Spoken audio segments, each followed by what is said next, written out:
इस बीच हमारे साथ दो मेहमान आ गए स्टूडियो में, श्रीयुत यतुन मेहता जी और मल्होत्रा जी। क्या चल रहा है? किस वाले में? मतलब वो कल तो बहुत कुछ रहा था। थोड़ी पहले आपका जो टिफिन था वो भी चल रहा था, अब खाली हो गया। खाली हो गया खाली हो अब उसके अलावा बताइए क्या चल रहा है? अच्छा नीरज जी, आज जो मेरे पास दो कंपनियां हैं उसमें एक तो है सबका चहेता IDFC first. Okay. IDFC first आज मतलब 15% भागा। वीकेंड से इसमें तो काफ़ी ज़्यादा मीम भी शुरू हो गए थे। एनीवेज, लेकिन आईडीएफसी फर्स्ट और आईडीएफसी लिमिटेड दोनों में जोरदार तेजी है। कुछ बस की खबरें दोबारा उठने लग गई, वो मर्जर की खबरें कि अब दोबारा रिवाइवल आ रहा है तो मर्जर हो सकता है। लेकिन आज जो इसको चुनने की वजह है वो तो इसके नंबर्स, पूरी तरह से नंबर्स के दम पर ही चलता हुआ दिखाई पड़ा है। आईडीएफसी फर्स्ट में अगर आप नंबर्स देखेंगे तो इनके हर पैरामीटर में नंबर इस क्वार्टर में बेटर है। इनफैक्ट कल तो पेपर्स में भी था कि ऑल टाइम हाइस पर कंपनी के प्रॉफिटेबिलिटी जो है पहुंचते हुए दिखाई पड़ रही है।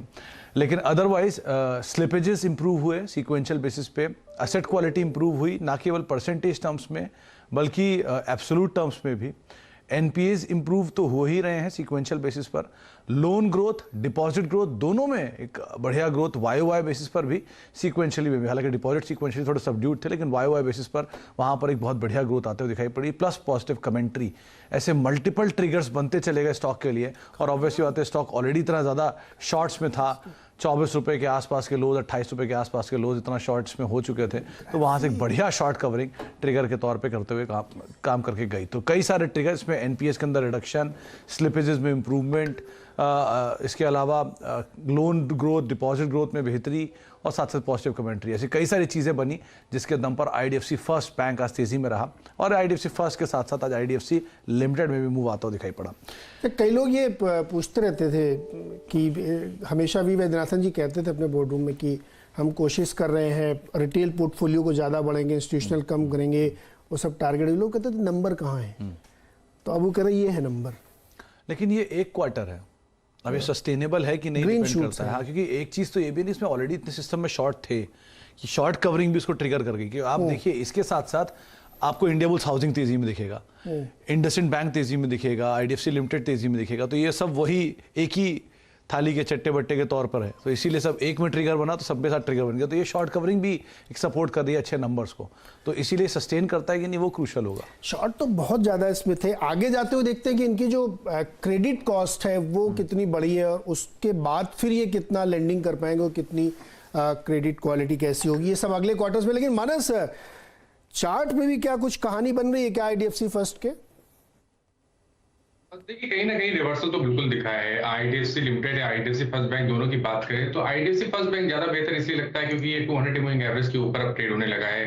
काफी बेहतरीन वॉल्यूम देखने को मिले हैं, और मेरा समझना है कि जो पूरा क्रैक हमने 68 रुपीज से देखा था 30 रुपए के आसपास, उसको पूरा रिट्रेस करेगा, एटलीस्ट 50% रिट्रेस करेगा। तो 50 रुपए तक के टारगेट्स आपको पोजिशनल बेसिस पे देखने को मिल सकते हैं।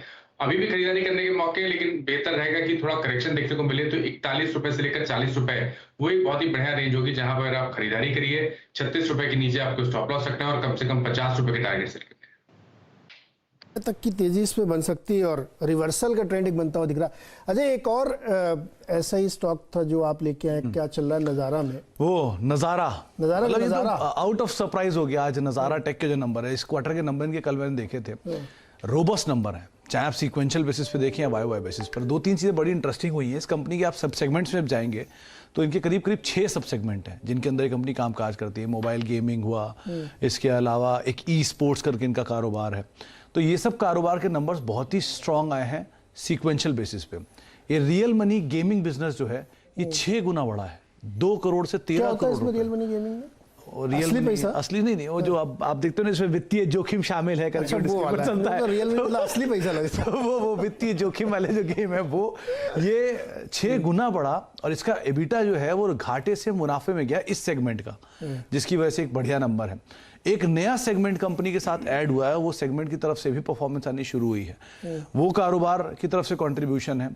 प्लस इनके जो एग्जिस्टिंग बिजनेस हैं, जो गेमिंग के बिजनेस थे और बाकी एडवर्टीजमेंट बिजनेस हैं, वहाँ से अच्छे नंबर आने शुरू हो। तो सीक्वेंशियल बेसिस में ना केवल एक बिजनेस, अगर मैं इनके बाकी सब सेगमेंट्स भी उठा के देखूँ तो वहाँ से भी बहुत स्ट्रॉन्ग परफॉर्मेंस आते हुए दिखाई पड़ी है। एक एक करके आप सारे सेगमेंट देखिए पहले इसके सीक्वेंशियल बेसिस। यहाँ तो सिर्फ रियल गेमिंग ही दिख रहा है, लेकिन अगर आप बाकी नंबर्स पर नज़र डालेंगे तो सबसे पहले इनका जो बिजनेस आता है एडटेक कारोबार, वो कारोबार अब तक रेवेन्यू नहीं जनरेट करता था, पहली बार उससे रेवेन्यू जनरेट हुआ इस क्वार्टर में, 33 करोड़ रुपए का सीधे सीधे रेवेन्यू है एक ही बार में।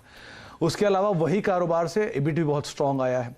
इसके अलावा कंपनी के जो ई स्पोर्ट्स बिजनेस है वहाँ से रेवेन्यूज डबल हुए हैं, और ई स्पोर्ट्स बिजनेस की जो EBIT है वहाँ पर भी स्ट्रांग ग्रोथ आई है सीक्वेंशियल बेसिस पर। और साथ ही साथ कंपनी का ई स्पोर्ट्स बिजनेस पहले घाटे में था, वो भी मुनाफे में आया। तो 2 कारोबार घाटे से मुनाफे में आया, और उसके बाद ये स्टॉक ऑलरेडी काफी बीट एंड डाउन भी था, तो शायद इसीलिए तेजी भी है। शायद 3000 रुपए के ऊपर का कोई गेम खेला आपने? नजारा का मेरे बच्चे जब बड़े हो जाएंगे तब खेलेंगे शायद, मैं तो नहीं खेलता। मैं उससे पहले बड़े बच्चों वाला बात चलता ना। दलजीत सर, दलजीत सर नहीं चले गए क्या? वीरू वीरू वीरू खेलते होंगे। वीरू, गेमिंग पसंद है, स्टॉक में क्या दिख रहा है आपको?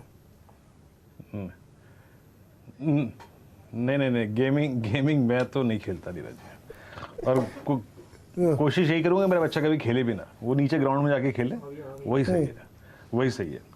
बड़ी मुश्किल से अगर आप देखें तो लत छुड़ाई है, तो जो कोविड में लगी थी ना, वो मोबाइल पकड़ के देखने की, खाना खाने की, पढ़ाई करने की, बड़ी मुश्किल से छुड़ाई है। तो गेमिंग तो नहीं। मैं एक दो नज़ारा का चार्ट देखा था नीरज, आप यकीन मानिए, बेहतरीन चार्ट था, बेहतरीन चार्ट है। एक बार इस पर आउटलुक लेते हैं मानस का। मानस, आप कैसे अप्रोच करते हैं इस चार्ट को? अभी आज आपको याद होगा, हम कमाई का अड्डा में ही आज से लगभग 25 दिन पहले इसकी मैनेजमेंट से बातचीत भी कर रहे थे। आपका व्यू मीडियम टर्म से ये जो चार्ट है, आपको किस ट्रैजेक्टरी में ज़्यादा दिखाई दे रहा है? देखिए, थोड़ा जल्दी है अभी नज़ारा पे कॉल लेना। ऑलरेडी हमने एक बड़ा क्रैक देखा है। जरूर आज 20 डे मूविंग एवरेज ब्रीच हो गए हैं। अब शायद 650 का जो रेजिस्टेंस है उसको टेस्ट करने की कोशिश करेगा नजारा। लेकिन अगर नजारा ने 650 के लेवल्स के ऊपर की क्लोजिंग दी, उसके ऊपर सस्टेन हुआ, तब आप एक कॉल ले सकते हैं, क्योंकि उसके इसमें 750 से लेकर 775 तक के स्तर देखने को मिल सकते हैं। तो थोड़ा और इंतजार करना पड़ेगा। 650 के ऊपर खरीदारी करेंगे 600 के स्टॉप लॉस से 750 रुपए के टारगेट के लिए। जी हाँ, देखिए आज मैं ये जो कह रहा था ना कि बहुत इंटरेस्टिंग चार्ट है, ये सिर्फ daily intraday point of view से कह रहा था। आज डिफरेंट ट्रांचेस में ये स्टॉक भागा है और पूरे दिन मोमेंटम कायम रखा, और लगभग 157 पे इसमें एक फ्रेश इंट्राडे ब्रेकआउट आया। अब 631 की ट्रैजेक्टरी मार्केट वेट कर रहा है। लगभग समझ लीजिएगा कि 5 जुलाई के बाद पहली बार इसने अपना 50 डे एक्सपोनेंशियल मूविंग एवरेज और आज क्रॉस किया, और ओपनिंग ही दी थी आज 20 डे मार्क के ऊपर, तो ये अच्छी चीज़ है। मीनवाइल अभी यतिन से बात करेंगे, लेकिन उससे पहले मार्केट से डे हाई निफ्टी 17,322 और बैंक निफ्टी लगभग 37,900 की ट्रैजेक्टरी में। और जो बात हम कह रहे थे ना कि रिलायंस स्पॉन्सर कर रहा है इस तेजी को, look at Reliance now at 2582। वो जो 2600 का कॉल राइटर था, वो जिस तरीके से एग्जिट कर रहा था, अब रिलायंस ने इस तेजी को स्पॉन्सर किया और 17,321 पे आके खड़ा हो गया है यहाँ पे इस वक्त रिलायंस निफ्टी। अच्छा मानस, मेरे जहन में एक ट्रेड आ रहा था। अभी हमने टाटा केमिकल पे एक ट्रेड स्विंग लिया, करीब 20% का इंट्राडे स्विंग लिया, ठीक है। आप जरा एक बार आज की इंट्राडे ओआई बिल्डअप्स को देखिए। लुक एट यूपीएल 2.6% ओआई, अब थोड़ा रेज होता हुआ है स्टॉक। यूपीएल आपकी स्क्रीन पर डे हाई की ट्रैजेक्टरी में आके ट्रेड करता हुआ और करीब 758 अबव ऑल मूविंग एवरेजेस। मानस यहां पे slightly out of money call 760 780 कोई ग्रैब कर सकते हैं। इस वक्त ओवरहीटेड हैं सारे केमिकल स्टॉक्स। बिल्कुल, देखिए कल भी जो फ्राइडे का सेशन था उसमें भी मैंने यूपीएल पे एक व्यू दिया था कि 200 डे मूविंग एवरेज के ऊपर अब ट्रेड होने लगा है। 740 का जो रेजिस्टेंस है वो ब्रीच हो गया है, तो अब 780 तक के स्तर देखने को मिलेंगे। तो टारगेट वही रहेंगे फिलहाल के लिए 780 के, लेकिन अगर 780 के ऊपर सस्टेन करेगा तो जो नेक्स्ट टारगेट होगा वो 805 रुपए के आसपास रहेगा। पैटर्न बहुत पॉजिटिव लगता है। आई थिंक जो लॉन्ग पोजीशन है वहां बने रहिए, 748 का स्टॉप लॉस रिवाइज करके रखिए, और बेहतर रहेगा कि अब यहां से इस तेजी को अगर प्ले करना है तो ऑप्शन के थ्रू खेलिए। 780 रुपए का कॉल ऑप्शन खरीदिए, 20 रुपए का ट्रेड कर रहा है, 15 रुपए का स्टॉप लॉस रखिए, 30 रुपए से लेकर 35 रुपए तक के टारगेट देखने को मिल सकते हैं।